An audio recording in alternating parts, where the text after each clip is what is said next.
My name is Jim, and this is a story about what I titled The Lost Family Carousel. Once upon a time, a wonderful carousel sat near the end of Beach 19th Street in Far Rockaway, Long Island, New York, right at the edge of the beach. Very early in its life, it stood proudly with a striped top, sort of yelling out to everyone, "Here I am, come ride me."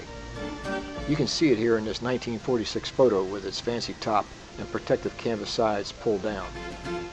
This 1949 aerial also shows it closed up for the season. At about 7 o'clock is the ring stand, and about 10 o'clock is the ticket booth. Notice how the beach stand is right up to the edge of the carousel fence line. The neat thing about this carousel is during its period of life it was owned and operated by my father Jimmy and my grandfather Frank, seen here out front along Beach 19th Street with his wife Nadia. In the background is Roche's restaurant and pavilion. Both Jimmy and Frank operated the ride for many years, but I don't know the exact time span. I can remember being there when I was around 8 years old, so it's safe to say they had it during the 50s. One thing I do know is they were the last to own it before it was dismantled and hauled away.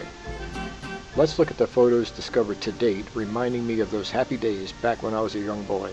My father stands proudly alongside me as I sit on one of the many horses or other animals this carousel had to choose from.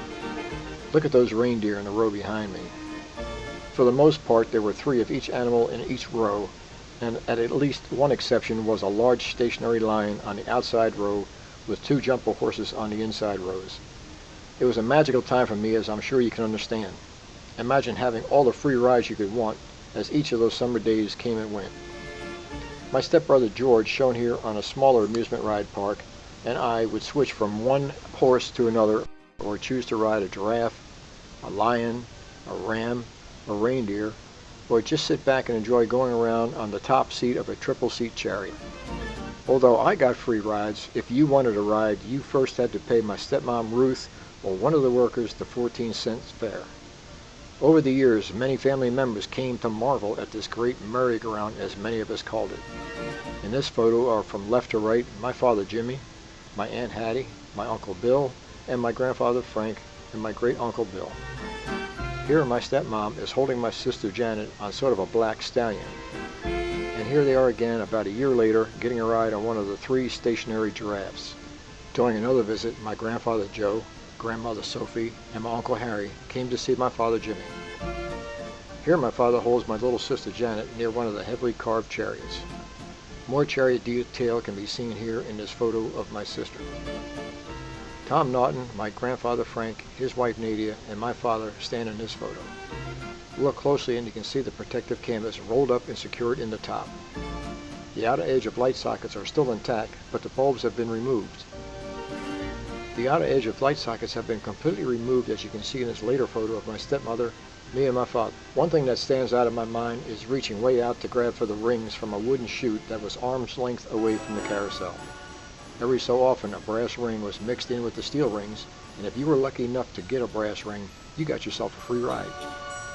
Only the outside riders were able to grab for the rings, but on the downside, the outside rides were not jumpers, meaning they did not go up and down. So where to ride or what to ride was something everyone had to decide as they stepped up on the wide plank platform. In this photo, I'm standing on the heavily patched ring stand with all those rings hanging on nails, waiting to be placed into the chute by one of the workers.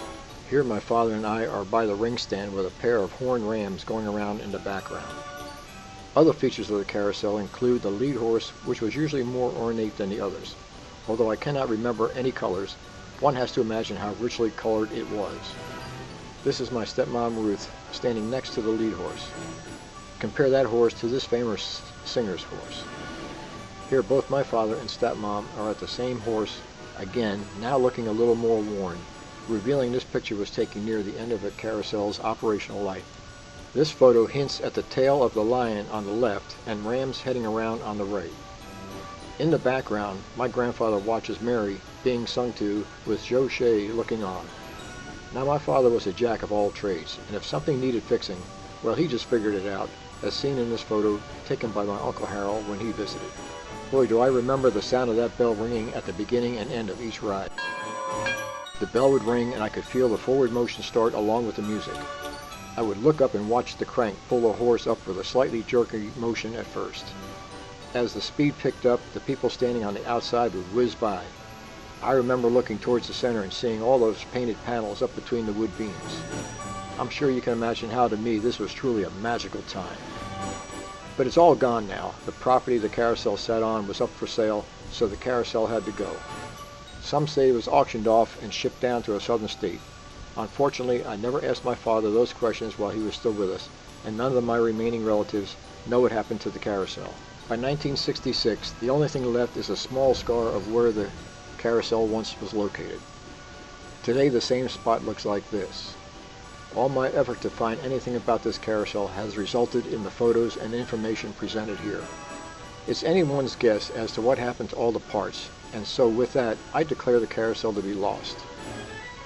I can imagine it's out there somewhere in pieces and hopefully being enjoyed by those fortunate enough to obtain those wonderfully carved animals from my family's carousel. I know I have passed the carousel passion on to my children and grandchildren. Just look at those smiles. My journey for new information continues, and I hope someday someone comes forth and contacts me at 54pickup@xsite.com with more photos or just comments about this old ride. Thanks for letting me share this story of the Lost Family Carousel with you.